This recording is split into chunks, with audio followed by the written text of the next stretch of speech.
বিশ্ব নবী আমার আম্মা জান আয়েশা সিদ্দিকা রাদিয়াল্লাহু তাআলা আনহার গিরিগে আমার বিশ্ব নবীকে কবরস্থ এখনো করা আছে। নবী এখনো শুয়ে আছেন।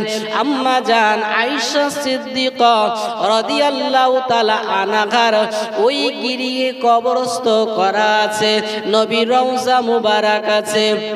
আল্লাহর নবীকে যেদিন কবরস্থ করা হলো, নবীকে যেদিন দাফন করা হলো, আল্লাহ পাকের নবী বিশ্ব নবী আমার দুনিয়াতে চলে গেলেন। নবীকে দাফন করানোর পরে নবীর কবরের উপরে কাঁচা ইট দিয়ে আমার নবীর কবরের উপরটা বন্ধ করা হলো। আল্লাহর নবী আমার, দিনের নবী আমার, বিশ্ব নবী আমার দুনিয়া থেকে বিদায় নিলেন। আমার নবীর আহারে কবরের উপরে এমন করে মাটিগুলো দেওয়ার পরে হযরত বেলাল আর দেরি করলেন না, নিজেকে সামলে নিয়ে এক মশক পানি এনে আমার নবীর কবরের উপরে শুকনো মাটির উপরে এমন করে পানি ছিটি দিলেন।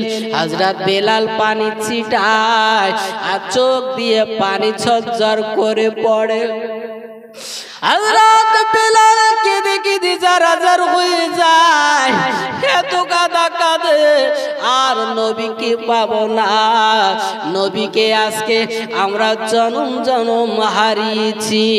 হযরত বেলাল কাঁদে, বেলাল চোখের পানিতে বুক ভাসায়। হযরত বেলাল আমার বিশ্ব নবীর রওজা কানা ছেড়ে একটু দূরে চলে গিয়ে শুধু কাঁদে, কেঁদে পাগল হয়ে যায়।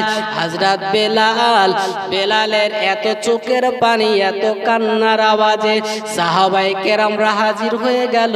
ও বেলাল, তুমি এমন করে কেঁদো না বেলাল, এমন করে চোখের পানি ফেলো না।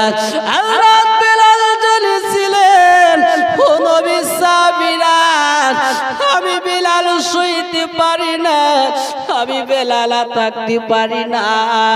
যে নবীকে এক বিন্দু না দেখলে আমি বেলাল সইতে পারি না, থাকতে পারি না, সেই নবীকে আমি হারিয়ে ফেলেছি। আমি বেলাল আজকে থেকে প্রতিজ্ঞা করলাম, আজকে থেকে আমি নিয়ত করে নিলাম, আমি বেলাল মদিনার মসজিদে আর আযান দেব না।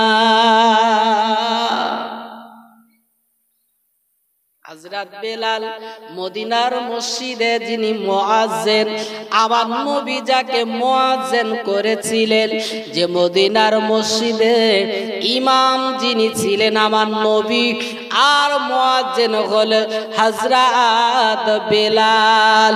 একটু মন খুলে বলুন সুবহানাল্লাহ। হযরত বেলাল রাদিয়াল্লাহু তাআলা আনহু তিনি পৃথিবীর জমিনে, পৃথিবীতে যত মসজিদ হবে আর হয়েছে, হযরত বেলাল হলেন সর্বপ্রথম মুয়াজ্জিন। হযরত বেলাল রাদিয়াল্লাহু তাআলা বিশ্বনবী নিজে সাহাবা কেরামদের পরামর্শে নবী আমার বেলালকে মুয়াজ্জিন করেছিলেন। হযরত বেলাল রাদিয়াল্লাহু তাআলা আনহু,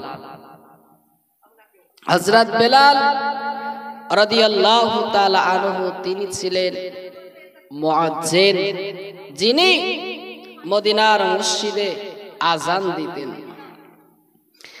আব্বাজান শুনে রেখে দেন, হযরত বেলাল রাদিয়াল্লাহু তাআলা আনহু মদিনার মসজিদে নববীতে তিনি আযান দিতেন। আমার বিশ্ব নবী যাকে মুয়াজ্জিন করেছিলেন, বেলালের কণ্ঠস্বর, বেলালের এলাকার এত সুন্দর ছিল। হযরত বেলাল রাদিয়াল্লাহু তাআলা আনহু যখন যখন মদিনার মসজিদে তিনি আজান দিতেন, বেলালের আজান আহারে ভেসে ভেসে মদিনার গলিতে গলিতে বাড়িতে বাড়িতে বেলালের আজান পৌঁছে যেত।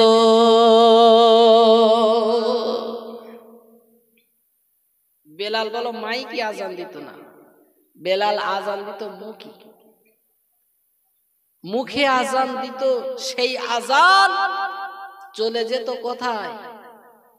সব মুসল্লিদের বাড়িতে বাড়িতে পৌঁছে যেত। আর আমাদের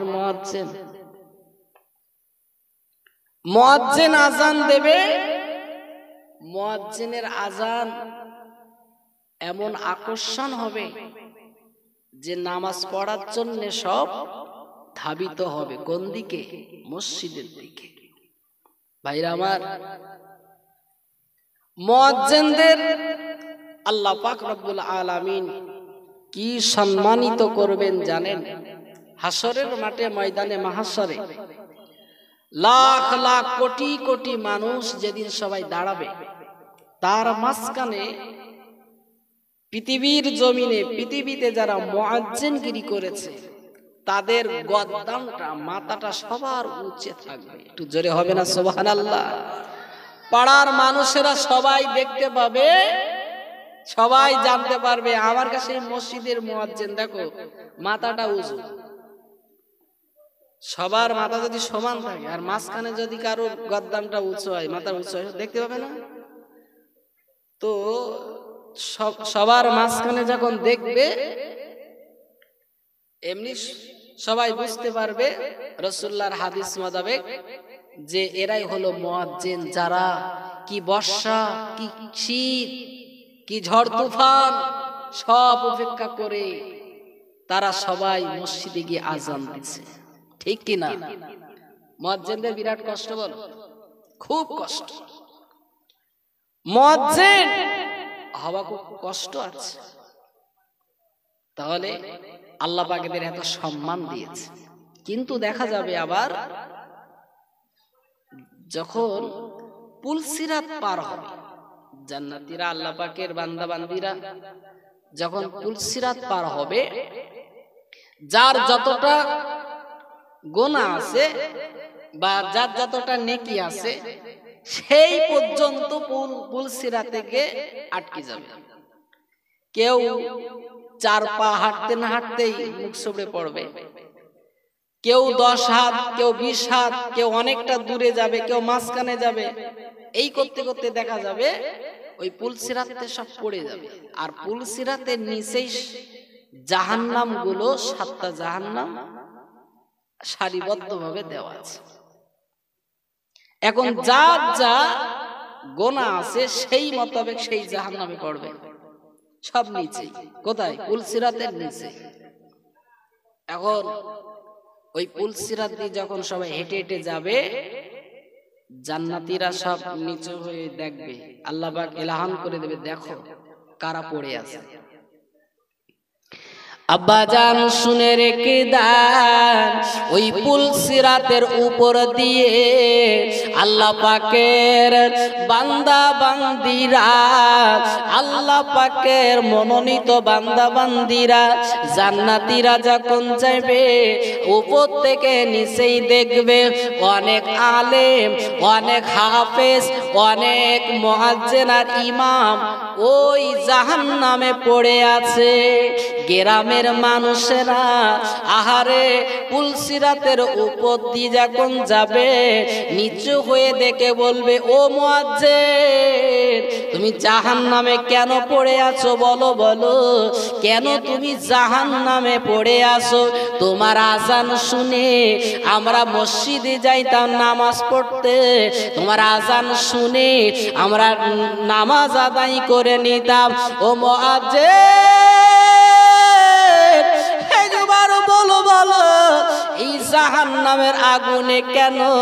এই জাহান্নামে থাকার তো কোনো কথা না।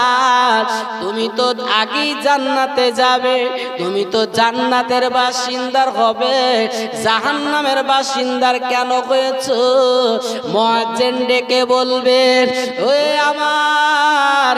ও আমার আত্মীয় স্বজনরা, এ গ্রামের মানুষেরা, ও মসজিদের মুসল্লিরা, তোমরা সত্য কথাই বলেছো। আমার তো জান্নাতে যাওয়ার দরকার ছিল, আমি জাহান্নামে কেন পড়ে আছি? তোমরা জানো না আমি মুয়াজ্জিন, আমি যখন আযান দিতাম আমার ওই আযানটা আল্লাহর উদ্দেশ্য ছিল না। আমার উদ্দেশ্য ছিল, আমার নিয়ত ছিল মসজিদ থেকে যে টাকাটা আমি পাই এই মাইনেটা আমার হয় না, আর একটু বাড়ানোর দরকার। আমি টাকার লোভে, আমি অর্থর লোভে, শুধু তাই না মসজিদের নামে যে জমিগুলো আছে ওই জমিগুলো চাষ করে আমি নেব, এই আশা রেখে আমি আযান দিতাম। আমার নিয়ত ঠিক না থাকার জন্যে, আল্লাহকে সন্তুষ্টি করার না, সন্তুষ্টি করার জন্য ছিল না, এই জন্য আমি জাহান্নামে পড়ে আছি। লোভে আযান দিতাম, এই জন্য আজকে আমি জাহান্নামে। আর তোমরা তো লোভ করোনি, তোমরা আমার আযান এইছো, নামাজ পড়েছো, আল্লাহ তোমাদের জান্নাত নসিব করেছে। তো উপর থেকে আবার বলবে, ও ইমাম সাহেব তুমি জাহান্নামে কেন? ইমাম সাহেব তখন বলবে, আমারও তো একই কেস, আমি শুধু টাকা টাকা করতাম, শুধু লোভ করতাম, সেই লোভে সব শেষ করে ফেলেছি। তারপর আলেম, যারা হাক্কানি আলেম বলে দাবি করে, এর ভিতর থেকে কিছু আলেম জাহান্নামে থাকবে। তখন শ্রোতারা বলবে, তোমার ওয়াজ শুনে আমরা হেদায়েত পেয়েছি, তোমরা জাহান্নামে কেন? তো বলে, জানো না ওয়াজ করতে যাতে আমার মনে মনে করতাম টাকা তো পাবো সেখানে, 5,000, 10,000, 15,000 টাকা পাবো, এই যে আমার লোভ ছিল, আল্লাহর উদ্দেশ্য আমার ছিল না। আমার এই লোভের বশতে আজকে আমি জাহান্নামে পড়তেছি। হাদিস শরীফে এসেছে, রাসূল বলেছেন, ইন্নামাল আমালু বিন্নিয়াত, সঠিক আপনার নিয়তের উপরে, সৎ নিয়তের উপরে আল্লাহ পাক নেকি ধার্য করেছে। আপনার নিয়ত যদি দুর্বল হয়, নিয়ত যদি দুই দুই হয়ে যায়, নিয়তে যদি গড়বড় হয়ে যায়, তা আপনার ইবাদত বান্দিগি সব শেষ। নিয়ত এমন একটা জিনিস। আব্বাজান শুনে রেখে দেন, ওই পুল সিরাত পার হবার সময়, আহারে ওই পুল সিরাতের রাস্তা এতটা অন্ধকার, না না না, অন্ধকারে চলার তো এমন করে চলবার মতন পরিস্থিতি নাই। কি করে ওই অন্ধকারময় ওই পুল সিরাতটা পার হবেন? ভাইরা শুনে রেখে দেন, আল্লাহ পাকের যারা মনোনীত বান্দা, যারা ঈমান নিয়ে মরেছে, যারা আল্লাহকে সন্তুষ্টি করে মরেছে, এদের জন্য ওই পুল সিরাত পার হওয়ার সময় আমার আল্লাহ রব্বুল আলামিন একটি করে নূরের প্রদীপ দেবেন। ওই নূরের প্রদীপটা নিয়ে ওই অন্ধকারময় রাস্তা পুল সিরাতটা তারা ওই নূরের আলোয় রাস্তা দেখে দেখে পার হয়ে যাবে। একটু মন খুলে বলুন সুবহানাল্লাহ। আল্লাহর বান্দারা ওই পুল সিরাত পার হওয়ার সময় এমন কোন বান্দা আছে তারা আহারে যাদের রাতি প্রদীপ আছে, ওই নূরের প্রদীপটা দেখে, আলো দেখে, লাইট দেখে একটা বান্দা, আল্লাহ পাকের এক বান্দা, ওই আলোই সে দেখে দেখে চলতে থাকবে। কিন্তু না না না, যখন ও চলবে, দুইজনা যখন যাবে, যার হাতে নূরের প্রদীপ আছে ও এত দ্রুত যাবে, একে পিছনে রেখে ও সামনে অগ্রসর হয়ে যাবে। পিছনের ব্যক্তিটা যার হাতে নূরের প্রদীপই না, সে ডেকে বলবে, ও আল্লাহর বান্দা, ও ভাই একটু দাঁড়িয়ে যা, আমাকে একটু সঙ্গে করে নাও, আমার কাছে কোনো নূরের প্রদীপই নাই। ও তখন বলবে, একটু দ্রুত এসো, আমার সাথে তুমি যেতে পারবে। কিন্তু না না, ওই বান্দা ওর পাশ ধরা করবে, ওর নিকটবর্তীও যেতে পারবে না। হঠাৎ এলাকান হবে, হঠাৎ খবর এসে যাবে, ওই বান্দা ডেকে বলবে, যাও যাও, আমার নূরের আলোয় তুমি এই পুলসিরাত পার হতে পারবে না, চলে যাও। পুলসিরাতের পাশে আল্লাহ পাকের ফেরেশতারা তারা নূরের প্রদীপ দিচ্ছে, ওখান থেকে একটা লাইট নিয়ে এসো, এই রাস্তা চলার জন্য নূরের আলো ওখান থেকে নিয়ে এসো। ওই বান্দা আর দেরি করবে না, আবারও চলে আসবে আল্লাহ পাকের ফেরেশতাদের কাছে। ও ফেরেশতারা, ও ফেরেশতারা, আমারও একটা নূরের প্রদীপ দাও, আমি সেই নূরের প্রদীপটা নিয়ে আমি পুলসিরাতের রাস্তাটা দেখে দেখে আমি পার হয়ে যাব। ফেরেশতারা ডেকে বলবেন, না না না, এই নূরের প্রদীপ তোমার দেওয়া যাবে না, এই নূরের প্রদীপ তো দুনিয়াতে কামাই করে আনতে হয়। তুমি কি দুনিয়ায় আল্লাহ পাকের সন্তুষ্টি করতে পারোনি? আল্লাহকে কি তুমি রাজি করতে পারোনি? আল্লাহ তোমার উপরে এতটা রাগান্বিত হয়ে আছে, আল্লাহ পাক আপনার উপর এত অসন্তুষ্ট হয়ে আছে, এই জন্য তোমার নূরের প্রদীপ দেওয়া হয়নি। পারো যদি যারা নূরের প্রদীপ নিয়ে আলোয় যারা পুলসিরাত পার হয়ে যায়, ওদের সঙ্গে তুমি পার হয়ে যাও, ওদের সাথে যাও। আবার আরেকজনের পাশ ধরা কর, ধরে কিছু দূর যেই যাবে আর সেই পুলসিরাত থেকে পড়ে জাহান্নামের ভিতরে চলে যাবে। তাহলে নূরের প্রদীপ আমাদের বলো দুনিয়ার থেকে ঠিক করে যেতে হবে, তো রাস্তা পার হওয়া যাবে না। দুনিয়ায় কোনো মানুষ যদি রাস্তা অন্ধকার, যদি আরেকজন লাইট নিয়ে যায়, আমরা বলি ভাই একটু আসতে যাও, একটু সাথে লাও, সে নেবে, নেবে কিনা? নেবে বলো। কিন্তু সেদিন বলো কেউ নেবে না, কারণ ওর নূরের প্রদীপ পেয়ে ও যা দ্রুত যাবে, ওর নিকটবর্তী একই সাথে যাবে, কিন্তু ও এতটা আগিয়ে যাবে, ওই আলো থেকে বঞ্চিত হয়ে যাবে। আর যেই বঞ্চিত হয়ে যাবে, যেই আর আলো দেখতে পাবে না, রাস্তা দেখতে পাবে না, সেই জাহান্নামে পড়বে। পুলসিরাতের রাস্তা মনে করবেন না আমাদের এইরকম রাস্তা, হীরের থেকে ধার, খুব সূক্ষ্মভাবে আল্লাহ পাক তৈরি করেছে। ভাইরা শুনে রেখে দেন, আমি বলতে বলতে এত দূর চলে এসেছি। আমি বলছিলাম হযরত বেলাল রাদিয়াল্লাহু তাআলা আনহু মদিনার মসজিদে নবাবিতে যখন তিনি আজান দিতেন, বেলালের কণ্ঠস্বর এত সুন্দর ছিল, আহারে ওই বেলালের আজান এত মধুরময় ছিল, মদিনাবাসীরা আর তারা থাকতে পারত না, আর তারা বিছানায় শুয়ে থাকতে পারত না। আরামের কথা দূরে রেখে তারা সবাই মদিনার মসজিদে চলে আসতো নামাজ আদায় করতে।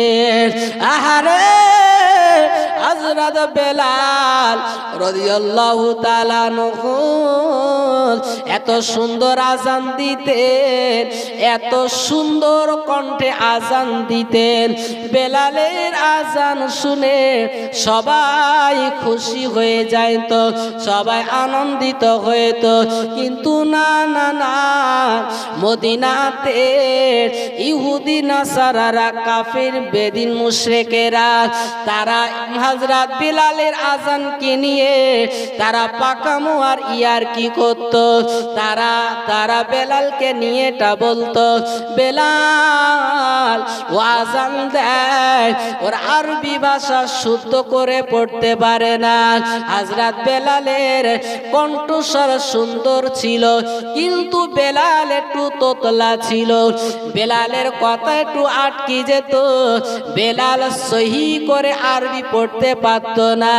হযরত বেলাল যখন আযান দিতেন আমার নবীর সনে, যখন বেলাল বলতেন, হযরত বেলাল আযান দিতেন, আশহাদু আন্না মুহাম্মাদুর রাসূলুল্লাহ। হযরত বেলাল আশহাদু আন্না, আলিফ শিন জবর আশ বা হামজা শিন জবর আশ, এটা না বলে বেলাল হামজা সা জবর আস পড়তেন, অর্থাৎ শিনির জায়গায় সা উচ্চারণ করে ফেলতেন। এটা দেখে ওই মদিনার কাফিররা ইহুদি আর নাসারারা বেলালকে নিয়ে পাকামো করত। তারা বলতো বেলাল আযান দেয়, অথচ বেলালের আযানে ভুল আছে। কোথাকার মূর্খগুলো নিয়ে মোহাম্মদ দেখো ওর দলে ভিতরে নিয়ে তাকে মুয়াজ্জিন করে মানুষদেরকে আহ্বান করায়। দেখো দেখো একবার চেয়ে দেখো, বেলালের কণ্ঠস্বর ভালো হতে পারে কিন্তু বেলালের আযানে ভুল আছে।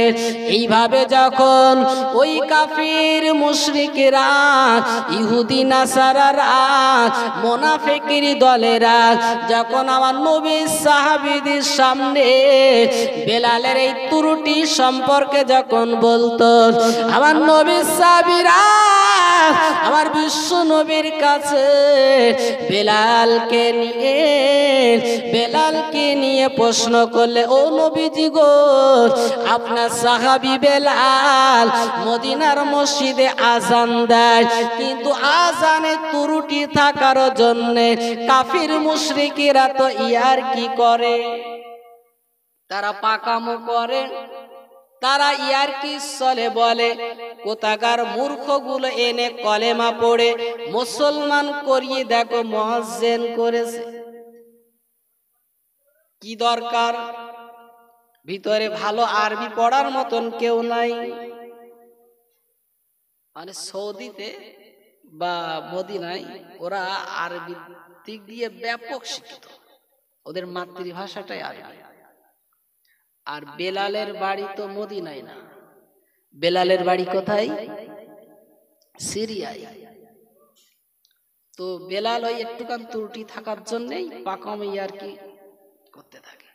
আচ্ছা বলেন, আমাদের মাঝে এরকম দেখা যায় অনেকেই পড়তে চাচ্ছে ভালো কিন্তু পড়তে পারতেছে না, গালে জড়তা থাকতে পারে, সহি করে পড়তে পারতেছে না। তো একজন শুনে বলতেছে, কি পড়তেছিস তুই? সব তো ভুল, যা পড়তেছিস তো তোর গোনা হবে। আচ্ছা যদি এই কথা বলি, যা পড়া হচ্ছে সব ভুল আর এই রকম পড়লে গোনা হবে, এ আর কোনোদিন পড়তে যাবে? সে পড়ার আমার দরকার নেই, আমার যখন মানে গোনা হচ্ছে তো আমি সেই কাজ করবো, ঠিক কিনা ভাইরা? আমার ভুল ভ্রান্তি হতেই পারে, কিন্তু আমাদের শিক্ষা থেকে পিছিয়ে থাকলে হবে না।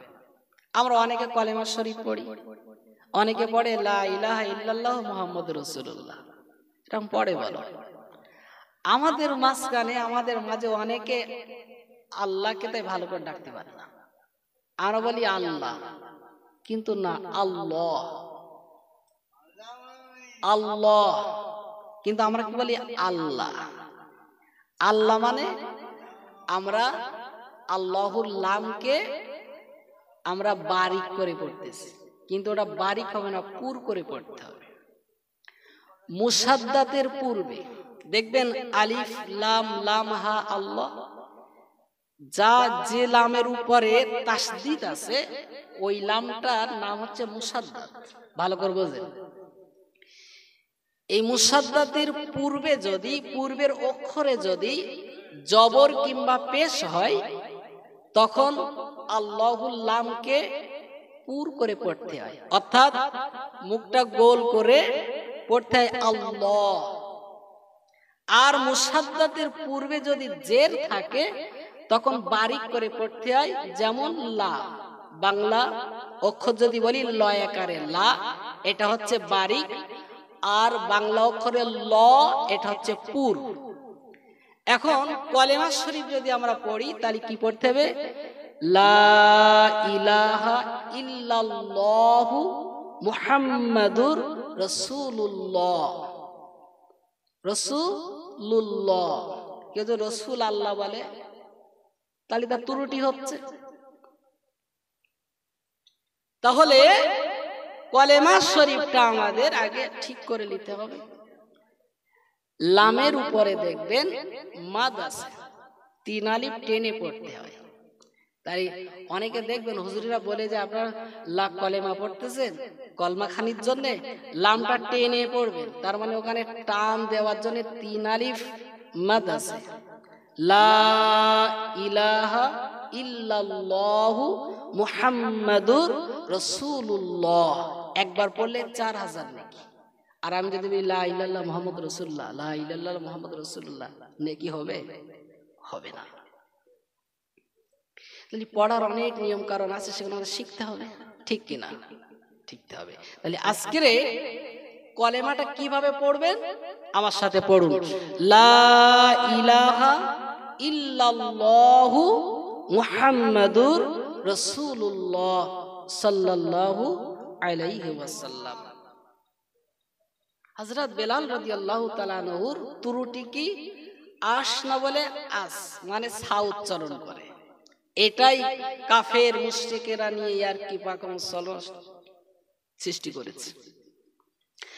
আব্বাজান শুনে রেখে দেন, হযরত বেলাল আমার নবী সাহাবী, হযরত বেলাল রাদিয়াল্লাহু তাআলা আনহু তিনি আযান দিলেন, এশার ওয়াক্তে আযান দিলেন। দেওয়ার পরে মদিনার সাহাবীরা, আমার নবী সাহাবীরা একা করে চলে আসলো মদিনার মসজিদে। মদিনার মসজিদে সব হাজির হয়ে গেল। আমার নবী, আমার হাবিবুল্লাহ, আমার বিশ্ব নবী ইমামতি করলেন। এশার নামাজ আদায় করে আমার নবী, আমার বিশ্ব নবী সালাম ফিরিয়ে বেলালকে লক্ষ্য করে বললেন, ও বেলাল, একটু তুমি বসে যাবে, একটু তুমি দাঁড়িয়ে যাবে। আহারে মদিনার মসজিদে, মসজিদে নববীতে আমার নবী সাহাবীরা এক এক করে সবাই বসে গেল। এশার নামাজ পড়া যাদের হয়ে গেল সবাই বসে পড়ল। আমার বিশ্ব নবী, আমার হাবিবুল্লাহ হযরত বেলালকে ডেকে বললেন, ও বেলাল, একবার শুনো বেলাল, ও বেলাল তুমি জেনে রাখো এই মদিনায় ইহুদি নাসারা কাফির মুশরিকেরা তোমার আযানকে নিয়ে ইয়ার কি পাকা মুআসসালনা করে। ও বেলাল তুমি শুনে রাখো, তোমার আযানের ত্রুটি থাকার জন্যে আমি নবী জানিয়ে দিলাম, আমি হাবিব জানিয়ে দিলাম, আজ ফজরের আযান তুমি দেবে না, নতুন মুয়াজ্জিন আযান দেবে। হযরত বেলাল এই কথা শোনার পরে বেলাল কেঁদে যারা যার হয়ে যায়। আমি বেলাল, আমি আজান দিব। আমি হলাম এই মদিনার মসজিদের মুয়াজ্জিন। আমার নবী আমাকে মুয়াজ্জিন করেছেন, আর মুয়াজ্জিনদের যে পুরস্কার আল্লাহ পাক রেখেছে, আমি বেলাল ময়দানে মাশারে আমি ওই পুরস্কৃত, ওই পুরস্কার থেকে কে মাহরুম হয়ে যাব। আহারে বেলাল কাঁদে, বেলাল চোখের পানি ফেলায়। নবী সাহাবীরা এক এক করে সবাই বাড়ি চলে গেল। আমার নবী চলে গেল, আমার নবী নিজের কামরায় চলে গেল। হযরত বেলাল কাঁদতে কাঁদতে আরে আর দেরি করলেন না, মদিনার মসজিদ ছেড়ে ওনার বাসায় চলে গেলেন। ওনার বাসায় গিয়ে বেলাল কেঁদে কেঁদে যারা যার হয়ে যায়। আহারে বেলাল কাঁদে আর বলে, আল্লাহ আমার যদি গালে জড়তা আপনি না দিতেন, আই মাবুদ গো, আপনি যদি আমার কথা স্পষ্ট করে দিতেন, আমার যদি তোতলা না আমি হতাম, আমার কথা সই হতো, আমার আজান সই হতো, আমি পরিষ্কার করে দিতে পারতাম। হায় মাবুদ গো, আমি বেলাল, আমি আজান দিতে পারবো না। আমার কি অন্যায়, কি আমি এমন দোষ করেছি, কি আমি এমন অপরাধ করেছি যে আমার গালে জড়তা আছে। আল্লাহ, হায় আল্লাহ, আমি কি আর মদিনার মসজিদে আজান দিতে পারবো না? আমার নবীর সামনে দাঁড়িয়ে আমি বেলাল কি আর আজান দিতে পারবো না?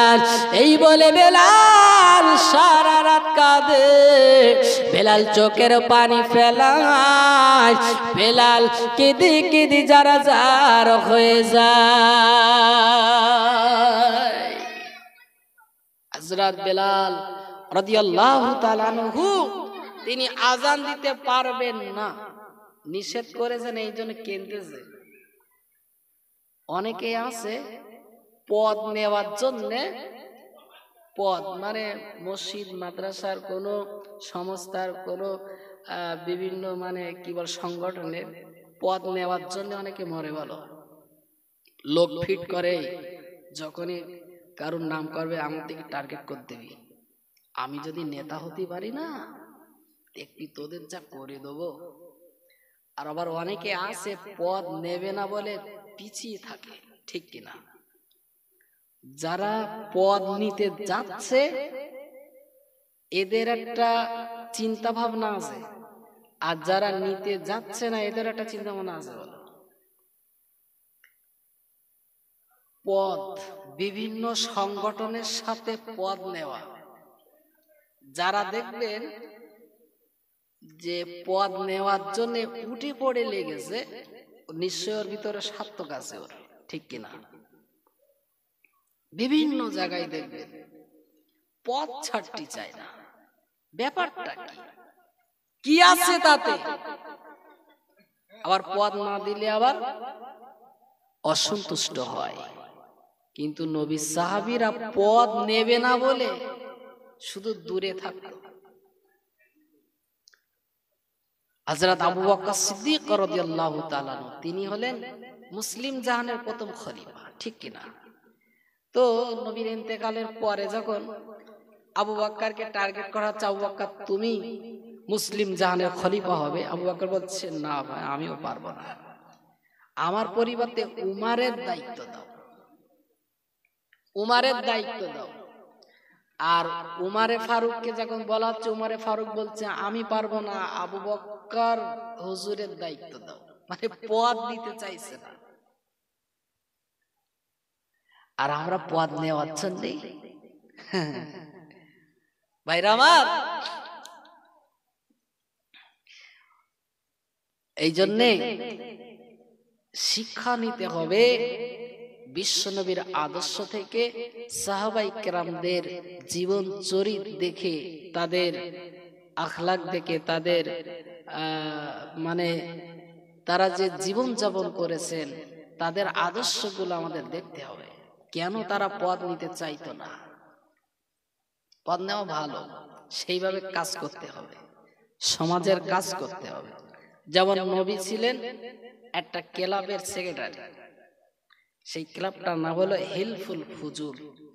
যুবক বয়সে নবী একটা ক্লাব তৈরি করেছিলেন। বিশ্ব নবী সেক্রেটারি হলেন। দায়িত্ব কি ছিল? অসহায় দরিদ্র মানুষ যারা না খেয়ে না দিয়ে আছে, যাদের ঘর নেই, যাদের ঠিক মতন খাওয়া হয় না, তাদেরকে সহযোগিতা করতে হবে। আর আমরা কিছু কালেকশন করে কিছু টাকা পয়সা আমরা এনে অনাথ ব্যক্তি, দরিদ্র ব্যক্তিদের আমরা পাশে দাঁড়াবো, সেগুলো সহযোগিতা করব। এটাই ছিল ক্লাবের সিদ্ধান্ত, সত্য। আর কি ছিল? আমরা শহরে দেশে আমরা অশান্তি রাখবো না, কোনো যুদ্ধ বিগ্রহ আমরা হতে দেবো না, কোনো মারপিট খনাখনি ইত্যাদিতে আমরা লিপ্ত হব না। যারা আসবে প্রতিরোধ করব। কি সুন্দর সংগঠন নবী করেছিল। আব্বাজান শুনে রেখে দেন, হযরত বেলাল সারা রাত কাঁদে। বেলালের ঘুম আসে না, মদিনার মসজিদে যে বেলাল আজান দেবেন, আর আজানের দায়িত্ব যাদের আছে তারা ভোরবেলা ঘুমাতে পারে না। এমন অভ্যাস হয়ে যায়, ঘড়ি দেখতে হয় না, টাইম মতন ঘুম ভেঙে যায়, টাইম মতন তার সময় তার মনের ভিতরে এসে যায়, আজানের টাইম হয়ে আসে। আহারে, বেলাল মদিনার মসজিদে আজান দেবে, হযরত বেলাল ওদিন আজান দেবেন না, তিনি বাড়িতে শুধু কাঁদেন। বেলাল চিন্তা করেন, নতুন মুয়াজ্জিন যখন আজান দেবে, আমি আজান শুনে আমি মদিনার মসজিদে হাজির হব। হযরত বেলাল এই অপেক্ষা করতে থাকলেন। হঠাৎ মদিনার মসজিদে নববীতে আজান শুরু হলো। হযরত বেলাল শুনতে পাইলেন মদিনার মসজিদে আজান শুরু হয়েছে। বেলাল দেরি না করে আরে ওযু করে মদিনার মসজিদে চলে গেলেন। মদিনার মসজিদে গিয়ে আর একেবারে শেষ কাতারে, একেবারে শেষের দিকে চুপ করে বসে আছেন। আবার দিনের নবী আমার হাবিবুল্লাহ অপেক্ষা করেন। আজান দেওয়ার পরে একটু সওরা হয়ে যাওয়ার পরে আমার নবী নামাজ পড়িয়ে দিতেন, আমার নবী ইমামতি করতেন। কিন্তু ওই দিন আর সলক হয় না, ওই দিন আর পশ্চিম দিকে আর ফর্সা হচ্ছে না। আহারে, আমার বিশ্ব নবী আমার দিনের নবী আমার এই অপেক্ষা যখন করতে থাকলেন, না না না, প্রতিদিনের মতো আজকেও তো আজান হলো, তবে এত সময় তো লাগে না পশ্চিম দিকে সওরা হতে, এত সময় কেন লাগতেছে জানি না।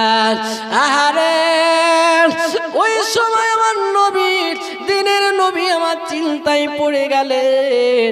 আর ওই চিন্তা করতে করতে হযরত জিবরিল আমিন চলে আসলেন, আমার নবীর দরবারে আসলেন, আমার বিশ্ব নবীর সামনে আসলেন।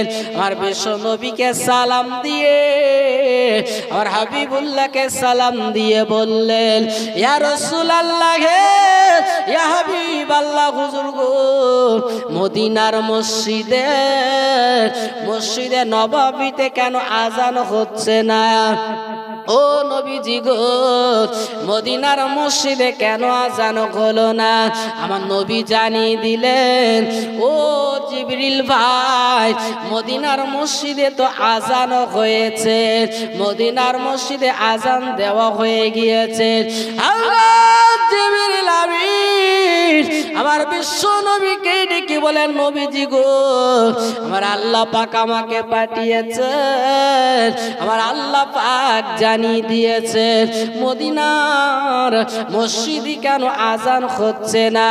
আমি আল্লাহ পাক জানিয়ে দিয়েছে ও নবীজি গো, আপনার মসজিদের আজান ফেরেশতারা শুনতে থাকে, ফেরেশতারা শুনে আর ওই আজান শোনার পরে বাইতুল মামুরে মুয়াজ্জিন আজান দেয়।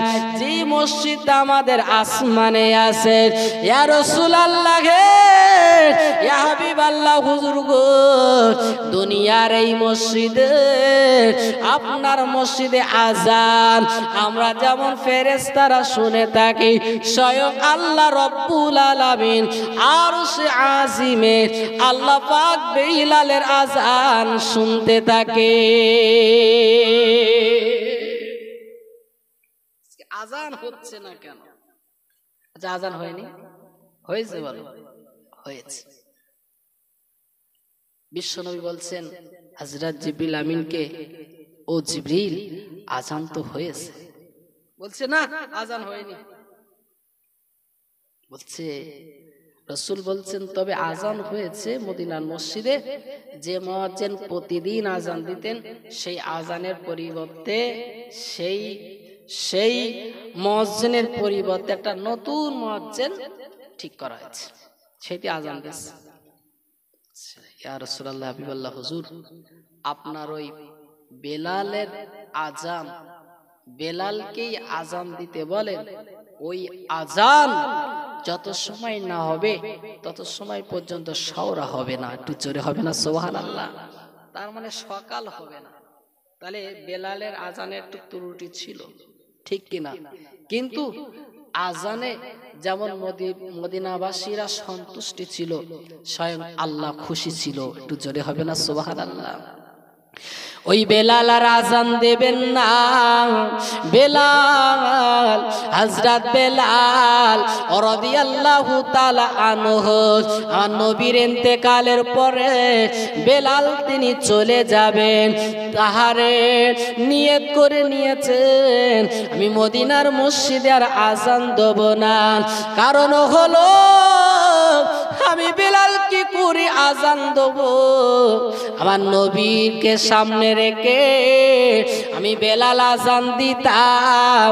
আমি বিশ্ব নবীকে আমি আঙ্গুল দিয়ে ইশারা করে বলতাম, আশহাদু আন্না মুহাম্মাদুর রাসূলুল্লাহ, আমি সাক্ষ্য দিচ্ছি আল্লাহ ছাড়া কোনো মাবুদ নাই, আর হযরত মুহাম্মদ সাল্লাল্লাহু আলাইহি ওয়াসাল্লাম আল্লাহ পাকের প্রেরিত পয়গম্বর।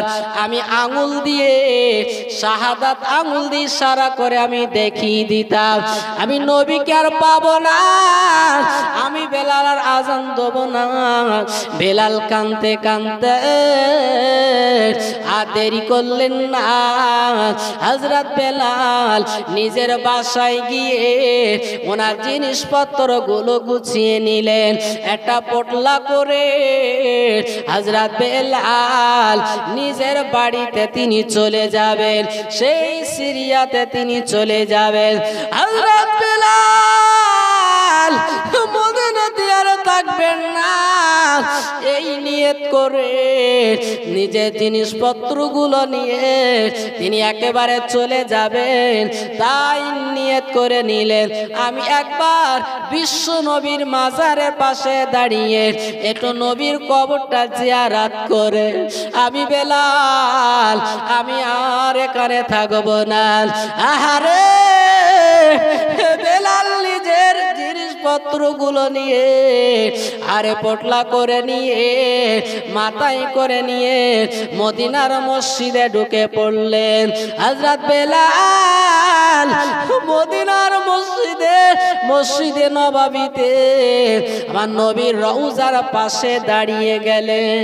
আমার নবীর রওজার জেলিখানা হাতে করে হাত দিয়ে ধরে ঝরঝর করে কাঁদে, চোখের পানি ফেলায়, ইয়া রাসূলুল্লাহ গে, ইয়া হাবিবাল্লাহ হুজুর গো, আমি বেলাল দুনিয়াতে চলে যাব। ইয়া রাসূলুল্লাহ গে, ইয়া হাবিবাল্লাহ, হুজুর গো, আমি থাকবো না, আমাকে বিদায় দেন, আমি বাড়িতে চলে যাব, আমার দেশ বাড়িতে চলে যাব, আর আমি এখানে থাকবো না। ইয়া রাসূলুল্লাহ গে, ইয়া হাবিবাল্লাহ, হুজুর গো, হয়তো আমার শেষবারের মতো আপনার মাজারের পাশে আমার দাঁড়ানো। ইয়া রাসূলুল্লাহ গে, ইয়া হাবিবাল্লাহ, হুজুর গো, আমি বেলাল, আমি দেশ বাড়িতে চলে যাব, আমি হয়তো আর আসবো না, তবে ময়দানে মাহশারে এই অদম এই বেলালের সঙ্গে আপনার যেন দিদার হয়ে যায়। ইয়া রাসূলুল্লাহ গে, ইয়া হাবিবাল্লাহ, হুজুর গো, আপনার মসজিদের মুয়াজ্জিন আমি বেলাল, আমি সারা জীবন ধরে আযান দিয়েছি। ইয়া রাসূলুল্লাহ গে, ইয়া হাবিবাল্লাহ, হুজুর গো, ওই ময়দানে মাহশারে আমি বেলাল, আমাকে আপনার দেওয়া হাউজে কাউসারের পানি আমাকে পান করিয়ে আল্লাহ পাকের দরবারে আমার জন্য সুপারিশ করে আমাকে আল্লাহ পাকের দয়ার জান্নাতে রেখে আসবে। এই বলে কাঁদে বেলাল, কাঁদতে কাঁদতে আর দেরি করলেন না, মদিনার মসজিদ যখন ছেড়ে দেবেন, কান্নার আওয়াজ যখন মদিনার মসজিদে হচ্ছিল, হযরত আবু বকর হঠাৎ কান্নার আওয়াজ শুনে মদিনার মসজিদে চলে আসলেন। হযরত বেলালকে দেখে হযরত আবু বকর সিদ্দিক ডেকে বললেন, ও বেলাল, তুমি এমন করে কেন কাঁদো, আর এই জিনিসপত্রগুলো নিয়ে কেন তুমি দাঁড়িয়ে আছো? হযরত বেলাল ওই সময় কেঁদে কেঁদে বললেন, ও আবু বকর ভাই, আমি আর মদিনায় থাকবো না, যেখানে নবী বেঁচে নাই, আমি বেলাল সেই জায়গায় আর আমি থাকবো না। ও আবু বকর ভাই, আর তুমি আমাকে আটকিও না, আমি আমার দেশ বাড়িতে চলে যাব, আমি দেশে আমি চলে যাব, আর আমি মদিনায় থাকবো না। হযরত আবু বকর মুসলিম জানে খলিফা আবু বকর সিদ্দিক রাদিয়াল্লাহু তাআলা আনহু কেঁদে কেঁদে বললেন, ও বেলাল, তুমি যেও না বেলাল, তুমি তো আযান দেবে বেলাল, ও বেলাল, তুমি তো আযান দেবে, তোমার আযান আমরা শুনবো, তোমার আযানে সকাল হয়, তোমার আযানে মদিনাবাসীরা দৌড়ে দৌড়ে আসে নামাজ পড়ার জন্যে। ও বেলাল, তোমার আযানকে শুনতে পাবো না, ও বেলাল তুমি রাগ করো না, তুমি আযান দেবে বেলাল। বেলাল কেঁদে বললেন, আবু বকর ভাই, আমি আযান দেব, তবে তুমি কি পারবে আমার নবীকে মেহরাবে বসাতে? আমার দিনের নবী যে ধাপে দাঁড়িয়ে দাঁড়িয়ে খুতবা দিতেন, ওখানে আমার নবীকে কি আনতে পারবে? আমি বেলাল আমার বিশ্ব নবীর দেখে দেখে আমি আযান দেব, তুমি কি পারবে আমার নবীকে হাজির করাতে?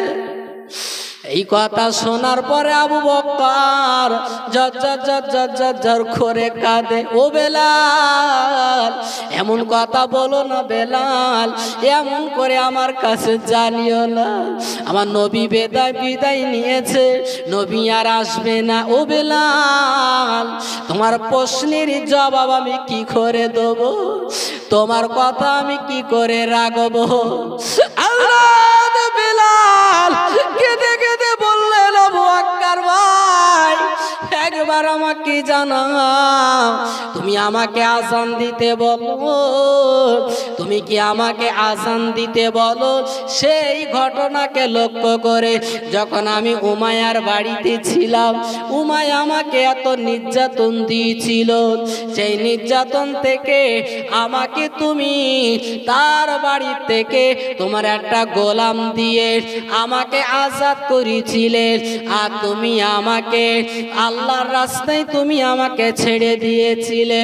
ও আবু বকর ভাই, তুমি কি সেই দিকে লক্ষ্য করে তুমি কি আমাকে আজান দিতে বলো, তুমি কি আমাকে আল্লাহর উদ্দেশ্যে নবীর সন্তুষ্টির জন্য কি আজাদ করোনি। যদি না করে থাকো তোমার গোলাম আমি এখন, আমি তোমার কথা মতো আজান দেব। হযরত আবু বকর বেলালের কথা শুনে ঝরঝর ঝরঝর করে কাঁদে। বেলালকে লক্ষ্য করে বলে, বেলাল, ও বেলাল, ও বেলাল তুমি শোনো, ওই দিন তোমাকে আজাদ করেছিলাম উমাইয়ার বাড়ি থেকে তোমাকে নিয়ে আল্লাহ পাকের সন্তুষ্টির জন্য, নবী পাকের রাজি করার জন্য, নবী সন্তুষ্টি করার জন্য, ইসলামের জন্য তোমাকে আজাদ করেছিলাম। ও বেলাল, ও বেলাল, আমার কোনো কথা বলার এখন নাই।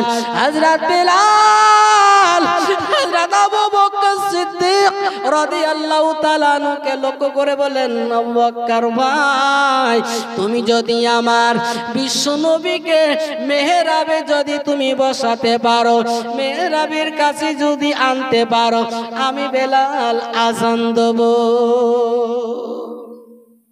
পারবে? পারবে না।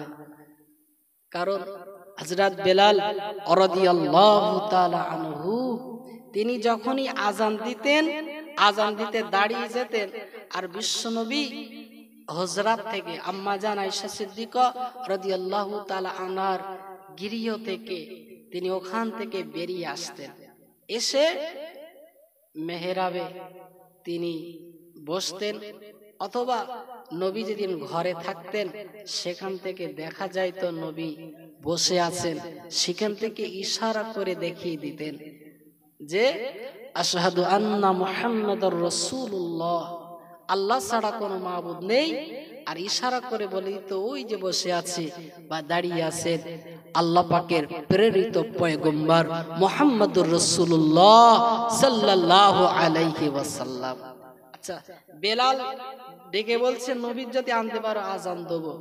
আবু বকর একেবারে কোনো কথা না, চুপচাপ হয়ে গেলেন। কাঁদতে কাঁদতে মদিনার মসজিদ থেকে তিনি বাইরে চলে গেলেন। বেলালও তার জিনিসপত্রগুলো নিয়ে কাঁদতে কাঁদতে রাস্তা ধরে নিজের দেশের বাড়ির দিকে রওনা হলেন। দরুদ শরীফ পড়েন, আল্লাহুম্মা সাল্লি আলা, একটু জোরে জোরে বলুন না, ওয়ালা আলে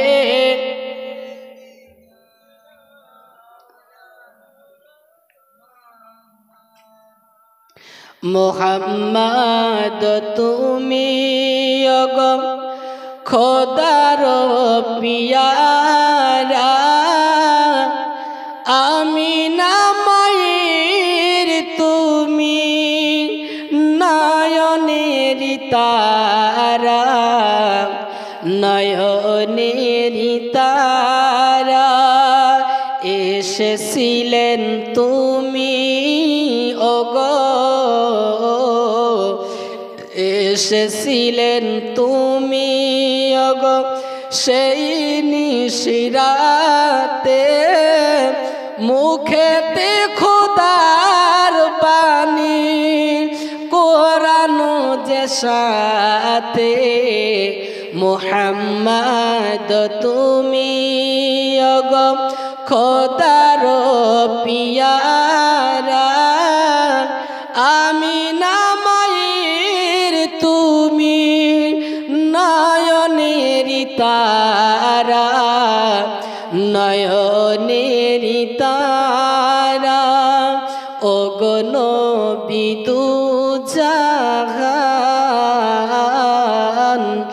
ওগো নবী দুজাহান, জাহান তুমি দয়া করে শাফায়াত করো মোদের সাথে নিয়ম রে সাথে নিয়ম রে বলুন আল্লাহুম্মা আমিন আরো জোরে বলুন আল্লাহুম্মা আমিন মোহাম্মদ তুমি ওগো খোদার পিয়ারা আমিনা মায়ের তুমি নয়নের তারা নয়নের তারা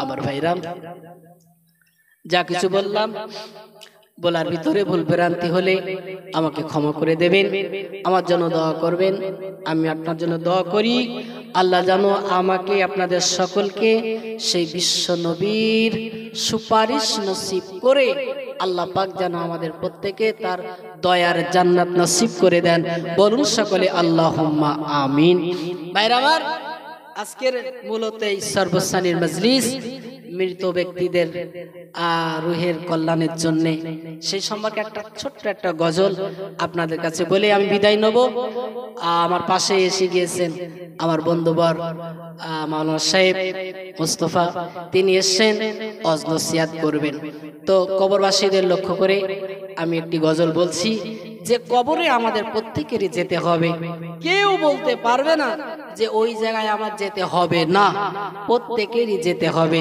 সেটা কোন জায়গা সেই জায়গাটা হচ্ছে বাঁশবাগানের কোণা কথা ঠিক কিনা বাঁশবাগান বা একটা বাগান যেখানে নির্জন যেখানে কোনো আওয়াজ নাই এত মানুষ যেখানে শুয়ে আছে সেখানে কোনো সারা শব্দ নাই এমন একটি জায়গায় সেই জায়গা সম্পর্কে একটা গজল আপনাদের কাছে আমি বলছি শুনুন অচেনা অজানা পথে দয়াল কে যাবি রে আমার সাথে যে পথে নাই কোনো সাথী থাকিতে হবে একাকী রে কে যাবে রে আমার সাথে একা থাকতে হবে কিনা দুজন থাকবে এটা হ্যাঁ বলবেন তো থাকবে কেউ একাই থাকতে হবে একা এসেছি একা যেতে হবে আজ না হোক কাল এ যেতে হবেই হবে ও গো মরে যাবার পরে আপনজন সব হাজির হবে রে ও গো মারা যাবার পরে আপনজন সব হাজির হবে রে বিদায় দিবে সবাই মিলে রাখিবে না ঘরেতে কে যাবে রে আমার সাথে ওই অচেনা অজানা পথে দয়াল কে যাবি রে আমার সাথে ও গো দুই জনাতে যুক্তি করে সুন্দর করে গোসল দিবে রে কাফনের কাপড় পরিয়ে দিয়ে তুলে দিবে খাটিয়াতে কে যাবে রে আমার সাথে হোগো জানাজা পড়বে যারা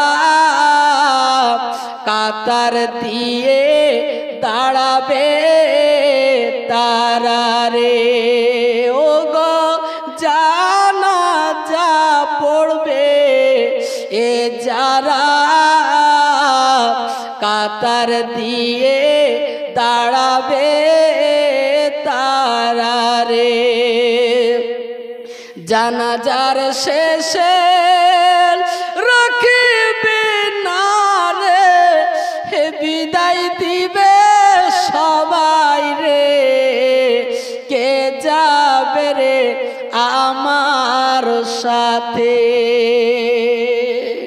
হোগো চার জনাতে যুক্তি করে তুলে নিবে ঘাড়ে করে রে ফেলিয়ে দিবে অন্ধ করে আপনা ফল যাবে চলে কে যাবে রে আমার সাথে কত বন্ধু বান্ধব ও বেরা সঙ্গে যেতে চাই না তারা রে বেটা বেটিও কলেজার টুকরা তারাও যাই না সাথে কে যাবে রে আমার সাথে ওই অচেনা অজানা পথে দয়াল কে যাবি রে আমার সাথে যে পথে নাই কোনো সাথী থাকিতে হবে একাকী রে কি যাবে রে আমার সাথে কে যাবে রে আমার সাথে ভাইরা আমার সেই কবরের সঞ্চয় আখিরাতের সঞ্চয় আমাদের প্রত্যেকেরই করতে হবে এই বলে আমার বক্তব্য শেষ করছি মোহাব্বতের সাথে উচ্চ আওয়াজে দরুদ শরীফ পড়ুন আল্লাহুম্মা সাল্লি আলা